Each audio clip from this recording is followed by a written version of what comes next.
ابو سعید خدری روایت کرتے ہیں کہ میں نے خود اپنے کانوں سے اللہ کے نبی کو ممبر پہ یہ کہتے ہوئے سنا تھا، ما بعض الرجال یقولون ان رحم رسول اللہ لا تنفع قوم یوم القیامہ.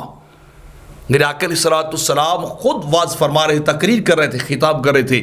آپ نے فرمایا ان لوگوں کا کیا حال ہے جو میرے رشتہ داری اور میرے جو ہے خاندان کے بارے میں گفتگو کرتے اور کہتے ہیں کہ رحم رسول اللہ لا تنفع قوم یوم القیامہ، کہ آقا علیہ الصلوۃ والسلام کا رشتہ آپ کے اہل بیت، آپ کے صلہ رحمی والے قیامت کے دن اپنی قوم کو کوئی فائدہ نہیں دیں گے، کوئی ان کے کام نہیں آئیں گے. بلا واللہ ان رحمی موصولۃ فی الدنیا والآخرہ.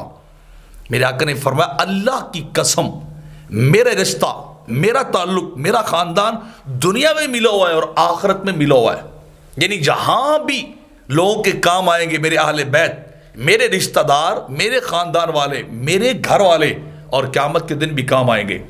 میرے آقا نے فرمایا کل حسب و نسب ینقطع یوم القیامہ الا حسب و نسبی.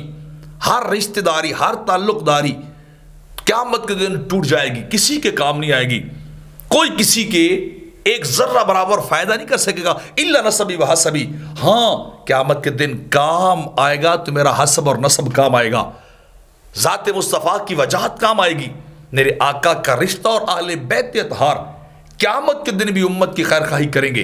ان کی محبت، ان کا پیار قیامت کے دن بھی بندوں کو بچانے والا ہوگا، دستگیری کرنے والا ہوگا، لوگوں کو جہنم سے نکالنے والا ہوگا اور اللہ کی جنت میں پہنچانے والا ہوگا.